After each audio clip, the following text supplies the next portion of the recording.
अस्सलाम वालेकुम students, welcome to the bio Basri. आज का हमारा टॉपिक है सेंट्रियोल। सेंट्रियोल एक नॉन मेम्ब्रेनस सेल ऑर्गेनेली है जो कि हमेशा पेयर की शक्ल में पाई जाती है। यानी कि सेल के अंदर आपको सेंट्रियोल जो है वो दो इकट्ठे नजर आएंगे। सेल के अंदर दोनों आप लोगों को इकट्ठे नजर आएंगे और ये दोनों कैसे मिलेंगे? Perpendicular to each other. दोनों जो है वो एक दूसरे के ऊपर राइट एंगल यानी 90 का एंगल बनाएंगे। तो इस वजह से हम इनके बारे में लिखते हैं कि these are perpendicular to each other. अब ये साइटोप्लाज्म में कहां पाए जाते हैं? साइटोप्लाज्म में न्यूक्लियस के करीब एक खास साइटोप्लाज्म का डेंस एरिया होता है, बिल्कुल गाढ़ा एरिया होता है। इस एरिया के अंदर ये पाए जाती हैं। साइटोप्लाज्म के जिस एरिया में आपको ये सेंट्रियोल नजर आएंगे उस एरिया का नाम क्या होगा? उसका नाम होगा सेंट्रोस्फेयर। सेंट्रोस्फेयर। सेंट्रोस्फेयर क्या है? साइटोप्लाज्म का वो डेंस एरिया जहां पर सेंट्रियोल आपको मिलेगा। तो इसलिए मैंने लिखा है the dense area of cytoplasm in which centrioles are present. ठीक है। अब इसके बाद ये सेंट्रियोल और इसकी जगह जहां पर ये पाया जाता है, इन दोनों को कलेक्टिवली एक नाम दिया जाता है। क्या? सेंट्रोसोम। सेंट्रियोल प्लस वो साइटोप्लाज्म में जगह जहां पर ये पाया जाता है, अभी हमने देखा उस जगह को सेंट्रोस्फेयर बोलते हैं, और इन दोनों को मिला के हम क्या बोल सकते हैं? Centrosome. The centrioles and centrosphere are collectively called as centrosome. अब लोकेशन की बात करें तो ये तकरीबन एनिमल सेल में, हर एनिमल सेल में पाया जाता है। और इसके अलावा प्लांट्स, हायर प्लांट्स में ये एब्सेंट होता है, लोअर प्लांट्स में ये पाया जाता है।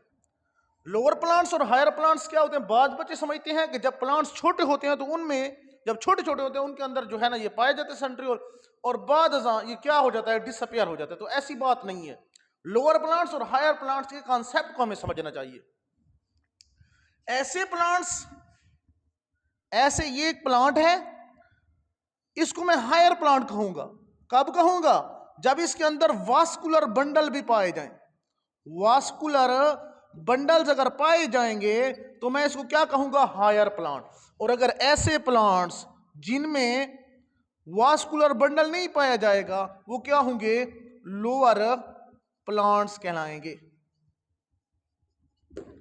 तो ये लोअर प्लांट्स जैसा कि मोसेस, लिवरवर्ट्स, यानी जितने भी ब्रायोफाइट्स हैं उनके अंदर ये पाए जाते हैं। हाँ, एक बात जरूरी है कि उनके अंदर सिलिया या फ्लैजिला उनके लाइफ साइकिल में किसी ना किसी स्टेज पे आपको मिले। तो इसलिए मैंने लिखा है found in animal cells, lower plants. लेकिन कौन से lower plants? In which cilia and flagella are present in any stage of life cycle. अब कुछ माइक्रो ऑर्गेनिजम्स भी हैं, यूनिसेलुलर माइक्रो ऑर्गेनिज्म भी हैं जिनके अंदर ये पाया जाएगा। अब वो कौन से यूनिसेलुलर ऑर्गेनिजम्स होंगे जिनके अंदर सिलिया और फ्लैजिला पाया जाएगा? इसका डायरेक्ट रिलेशन है सिलिया और फ्लैजिला के साथ। जैसा कि पैरामीशियम है, मिसाल इसकी क्या है? पैरामीशियम। ये पैरामीशियम इसकी एग्जांपल है, वहां पर भी ये पाया जाता है। इसी तरह क्लैमाइडोमोनास के अंदर भी आपको ये मिलेंगे। तो ये मुख्तलिफ जगहों पे आपको मिल सकती है। अब इसके बाद इसके साइज की बात करें तो साइज इसका क्या है? 0.3 टू 0.5 माइक्रोमीटर इन लेंथ। ये कितनी इसकी लेंथ होगी? 0.3 टू 0.5। और इसके डायमीटर की बात करें, चौड़ाई की बात करें तो 0.2 माइक्रोमीटर इन डायमीटर। अच्छा, जब ये सेंट्रियोल सेल के अंदर पाया जाता है नॉर्मली तो ये दो होता है, मतलब दो यानी पेयर की शक्ल में पाया जाता है, 2 इन नंबर होता है। लेकिन जब टाइम आता है सेल डिवीजन का तो ये डुप्लीकेट हो जाता है। डुप्लीकेट होके ये दोनों अपोजिट पोल पे चले जाते हैं, लाइक दिस।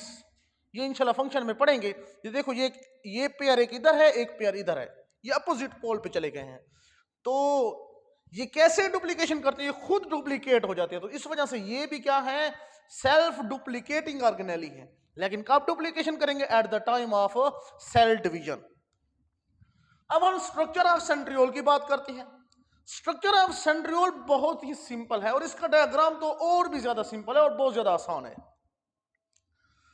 अगर हम सेंट्रियोल की स्ट्रक्चर की बात करें तो ये माइक्रोट्यूब्यूल से मिलकर बना हुआ है, it is made up of microtubules. लेकिन कितने माइक्रोट्यूब्यूल्स? देखें, तीन माइक्रोट्यूब्यूल्स मिलके एक ग्रुप बना रहे हैं, 3 का एक ग्रुप, इसी तरह दूसरा 3 का ग्रुप, तीसरा 3 का ग्रुप, इस तरह 9 ट्रिपलेट ऑफ माइक्रोट्यूब्यूल्स, यानी 3 के 9 ग्रुप मिलके क्या बना रहे हैं? ये सेंट्रियोल बना रहे हैं।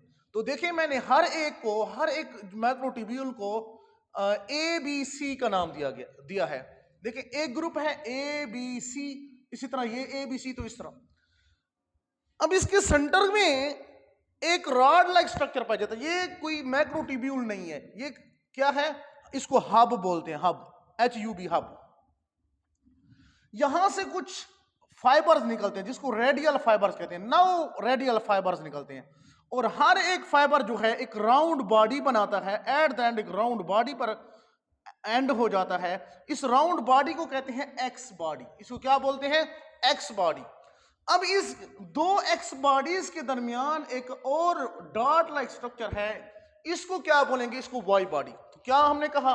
हमने कहा कि यहां पर क्या पाई जाती है? एक्स बॉडी, और यहां पर क्या है? Y body. एक्स बॉडी और वाई बॉडी। ये एक्स बॉडी जो है ये वाई बॉडी के साथ लिंक है। देखो, ये एक्स बॉडी इस वाई बॉडी के साथ, ये इस तरह इसके साथ, इसी तरह ये इसके साथ, इस वाई बॉडी के साथ। तो इस तरह एक स्टार शेप्ड स्ट्रक्चर बनाती है। अब इसके बाद यहां पर जो ये एक्स बॉडी है, एक्स बॉडी के ऊपर वो जो मैंने कहा कि 3 जो है ना, वो मैक्रोट्यूब्यूल मिलके एक ग्रुप बनाएंगे। जो 9 ग्रुप यहां पर पाए जाएंगे वो यहां पर प्रेजेंट है। नीचे से ऊपर के जानब ये ए बी सी, इसी तरह A B C, A B C. तो इस तरह 3 माइक्रोट्यूब्यूल्स के जो है ना ग्रुप पाए जाते हैं। अब देखें, यहां पर ये जो ए है, ए कनेक्टेड है इस ग्रुप का। ए वाला जो माइक्रोट्यूब्यूल है वो साथ वाले ग्रुप जो है, साथ वाला ग्रुप है उसके सी के साथ कनेक्टेड है। इसी तरह ये क्या है? इसके साथ कनेक्टेड है, सी के साथ। इसका ए इसके सी के साथ कनेक्टेड है, इसका ए इसके सी के साथ कनेक्टेड है। तो इस तरह इस लाइन को क्या कहते हैं? AC linker. इसको क्या कहते हैं? AC लिंकर कहते हैं। तो ये था हमारे पास सेंट्रियोल का स्ट्रक्चर, जो कि किससे मिलकर बना हुआ है?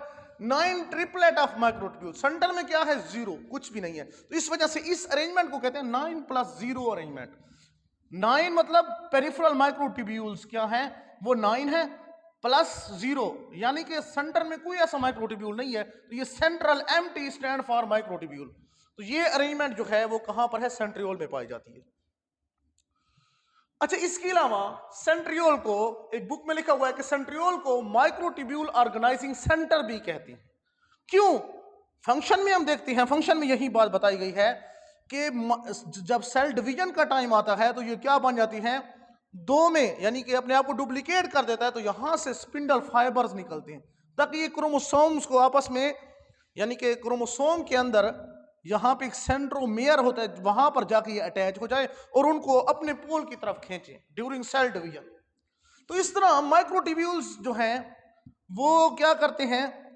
ये माइक्रोट्यूब्यूल जो इसके अंदर प्रेजेंट है वो एक मेन रोल प्ले कर रहे हैं स्पिंडल फाइबर की फॉर्मेशन के लिए। अब यहां से स्पिंडल फाइबर्स इसको इस तरफ खींचेंगे, इसको इस तरफ खींचेंगे। तो इस तरह क्रोमोसोम की जो है ना वो डिसजंक्शन होगी, यहां से ये इनकी ब्रेक डाउन होगी। अब देखिए, तो सेंट्रियोल यहां वाले और यहां वाले क्या कर रहे हैं? स्पिंडल फाइबर्स बना रहे हैं। तो इस वजह से इनको हम माइक्रोट्यूब्यूल्स ऑर्गेनाइजिंग सेंटर भी कहते हैं या स्पिंडल फॉर्मेशन का सेंटर भी कह सकते हैं। तो पहला फंक्शन हमने पढ़ लिया कि ये सेल डिवीजन के लिए अहम किरदार अदा करता है। दूसरा फंक्शन है सिलिया और फ्लैजिला में इसका बड़ा रोल है, और साथ में बेसल बॉडी। अब बेसल बॉडी क्या होता है? जहां से सिलिया या फ्लैजिला इराइज होते हैं उस जगह को क्या कहते हैं?